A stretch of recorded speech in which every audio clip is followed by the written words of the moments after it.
toujours été un rendez-vous immanquable de début avril? Ah oui, oui, c'est clairement le truc. Depuis que je suis gamin, le Masters, voilà, c'est la semaine où je vais passer mon temps devant la télé, du jeudi au dimanche, et même parfois regarder le par 3 juste avant le mercredi. Donc ouais, c'est vraiment le rendez-vous incontournable pour moi et de tous les majeurs chaque année. Et est-ce que tu es sensible à toutes les traditions qu'il y a autour de ce tournoi, qui sont vraiment très particulières, un peu comme Wimbledon en tennis, que ce soit l'absence de téléphone portable au bord des fairways, que ce soit tout ce cérémonial, ces 3 champions légendes qui viennent taper les premiers coups le jeudi matin. Tu es sensible à tout ça, ça t'émeut, ça te parle? Ouais, on sent vraiment que c'est un majeur un peu plus particulier que les autres. Voilà, toutes ces combinaisons blanches pour les cadets. Le fait que ce parcours soit très difficile d'accès toute l'année. Après, de là à être vraiment sensible à toutes ces coutumes-là, c'est pas vraiment le cas pour moi. Tu vas être entouré de tes proches, de ta famille, de ton équipe aussi. Il va y avoir beaucoup de monde autour de toi pour t'encourager, ou tu as essayé de resserrer au maximum? Comment tu t'es organisé pour que… Non, c'était vraiment la première, c'était vraiment une expérience que je voulais partager en famille, donc toute ma famille sera là. Et après, voilà, les personnes de mon staff qui seront là, ce sont celles que j'ai estimées le plus aptes à m'aider cette semaine-là. Donc voilà, les choix étaient mûrement réfléchis pour mon staff, et à côté de ça, c'était juste une belle semaine à passer en famille. Est-ce que tu as parlé du parcours un peu avec ceux qui l'ont joué? Je pense à Thomas évidemment, mais Greg Avray aussi, Victor Dubuisson, Victor Pérez, que tu Non, croises? j'en ai pas parlé du tout. Non, ni Non. du parcours, ni de ses… Non, rien. Donc tu arrives avec l'esprit frais. Ouais, l'esprit frais. Après, je pense qu'il y aura des choses à aller chercher chez les différents joueurs. Non pas à blâmer mes compatriotes français, mais je pensais à des joueurs qui ont vraiment joué pendant des années et des années ce parcours, qui l'ont vu évoluer, qui l'ont connu dans des températures très hautes et peut-être sèches, et aussi dans des moments un peu plus humides. Donc c'est chez ces gens-là que j'irai puiser 2-3 informations. Après, je pense que c'est aussi intéressant de se faire une idée soi-même la première fois qu'on y va, essayer de voir quel type de coups on se sent à l'aise de taper, et non pas les coups qui sont dictés par ces joueurs qui l'ont déjà joué avant. Alors ce parcours est iconique. Qu'est-ce que tu attends le plus avec impatience? Je sais pas, c'est la main corner, c'est le départ du 18, c'est un ensemble, il y a des trucs en particulier que tu as hâte de voir? Non, c'est vraiment un ensemble. Après, c'est sûr que ce petit par 3 dans le Amen Corner suscite pas mal d'interrogations, parce qu'on sait qu'il y a des positions de drapeau comme celle du fond à droite que les joueurs ne vont jamais titiller. Donc ça va être intéressant d'aller voir en fait comment joue le vent sur ce type de par 3, pourquoi ces joueurs-là s'alignent plutôt à gauche alors que ce n'est pas un très très long coup.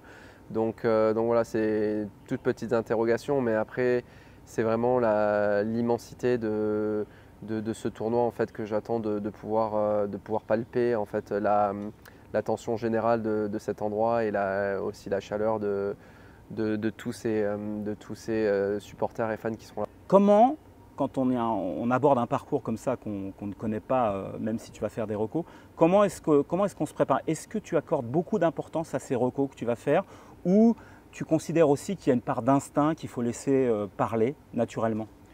Oui, il y a un peu des deux. Après, je pense que mon cadet Marc Charoud sait très bien ce que je dois voir là-bas. Il y allait plusieurs fois, donc je pense que je me laisserai un peu guider par ses paroles. Après, ce sera une reco comme les autres. J'essaie vraiment de prendre ce tournoi comme un autre tournoi, le préparer exactement de la même façon. C'est pas parce que c'est pour moi le plus beau tournoi au monde qu'il faut que je me prépare forcément différemment. Donc voilà, je pense que j'ai plutôt bien fait les choses jusqu'à présent depuis le début de l'année, et je vais juste essayer de suivre cette ligne directrice et de ne pas m'en dérouter.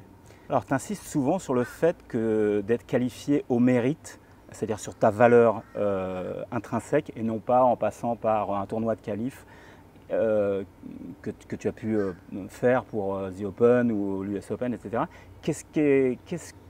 Pourquoi tu attaches autant d'importance à ça? C'est juste qu'on est légitime en fait. Il y a des façons d'entrer dans ces tournois qui sont bien propres, le top 50 mondial, le top 30 de la Race to Dubai, des choses comme ça. Donc voilà, c'est important en tant que joueur de les avoir légitimement. Ça prouve la valeur de notre travail, surtout qui a été effectué les années d'avant et le niveau actuel où on est. Donc pour moi, c'est vraiment en fait voilà, se sentir en fait qu'on n'est pas là en fait par hasard, parce que encore une fois, une qualif, j'en ai réussi 3 pour l'US Open. C'était génial d'aller jouer là-bas, mais je ne me suis jamais senti légitime d'y être et légitime de faire une très belle performance là-bas. Donc voilà, c'est juste bien réconfortant d'y aller de par son classement et de par son niveau de jeu au lieu d'y aller simplement par une qualification. Il y a ce fameux débat draw fade à Augusta. Les joueurs, le parcours serait plus dessiné pour les joueurs en draw que les joueurs en fade. Tu es joueur en fade, mais tu as une réponse à ça. Oui, je pense qu'on peut gagner dans les deux sens. Voilà, Jon Rahm n'est pas forcément un grand joueur de draw et pourtant il sait en faire quelques-uns. Il a réussi à s'imposer là-bas. On avait discuté avec Thomas levé de ça et voilà, celui qui a gagné le plus de Masters, c'est il me semble Jack Nicklaus, et Jack Nicklaus n'était pas un grand joueur de draw. Donc voilà, après peu importe, je pense qu'on est tous capables de jouer des coups différents quand la situation se présente et je pense avoir autant ma chance qu'un joueur de draw. Quel genre de golfeur es-tu? Est-ce que tu as besoin de rentrer dans une bulle de concentration ou au contraire d'être un peu détaché de l'événement pour ne pas te mettre trop de pression sur les épaules? Ça ne change vraiment pas pour moi, que ce soit un majeur ou l'Open de Mont-de-Marsan. J'essaie de me préparer de la même façon et ce sera... Je ne pense pas vraiment être différent de est-ce que je dois rentrer dans ma bulle ou quoi. Je suis quelqu'un d'assez naturel, donc je ne pense pas devoir m'isoler ou au contraire m'extravertir un peu la veille du tournoi. Alors tu as une qualité qui est indiscutable, c'est que tu es un joueur qui joue vite. Ce qui est appréciable quand on est téléspectateur. Est-ce que ça fait partie de ton tempérament? C'est-à-dire que tu es quelqu'un qui ne se pose pas trop de questions, qui une fois qu'il a son shot dans la tête, il exécute et il ne se prend pas trop la tête? C'est dans ton tempérament ça? C'est dans ton tempérament un peu de fonceur? Bien sûr c'est ça. Après, c'est pas vraiment être fonceur. Je vois les choses assez vite. J'arrive à imaginer très vite le coup que je veux taper en fonction de la distance et de la situation. Donc pour moi, pourquoi prendre plus de temps, à part si ce n'est pour se créer des doutes? Très honnêtement, je ne comprends pas les joueurs qui mettent proche d'une minute à jouer, si ce n'est plus certains joueurs, parce que pour moi, ça amène que des pensées en fait parasites et ça amène que des choses négatives. Donc voilà, moi je vois, je sens, et une fois qu'on est d'accord avec mon cadet, on ne se pose plus de questions, on envoie et on essaye de faire le meilleur coup possible, peu importe le résultat final. Dernière petite question un peu de prospective. Évidemment, tu ne vas pas là-bas pour figurer, tu vas là-bas pour essayer de gagner et pour gagner. Mais parmi les favoris actuels, qui tu sembles le mieux armé pour s'imposer cette année? Est-ce que tu auras un pronostic comme ça? Le pronostic, de toute façon, je pense qu'il est clair et il est propre à un peu tout le monde. On voit Scotty Scheffler qui est très très en forme dernièrement. Il a fait quelque chose d'historique en gagnant et Bay Hill et Sawgrass 2 ans d'affilée. C'est tout simplement le meilleur joueur au monde actuellement et il a l'air d'avoir trouvé un petit peu de putting avec ce putter maillé, donc ça va être un joueur qui va être très très très difficile à battre. Mais je vois aussi un Rory McIlroy qui attend ce majeur depuis longtemps, se préparer ardument à cette tâche. Donc non, il va y avoir de très belles choses là-bas. Encore une fois, Jon Rahm qui sera présent pour défendre son titre. On aura Brooks Koepka, on sait, qui est très très chaud sur les majeurs.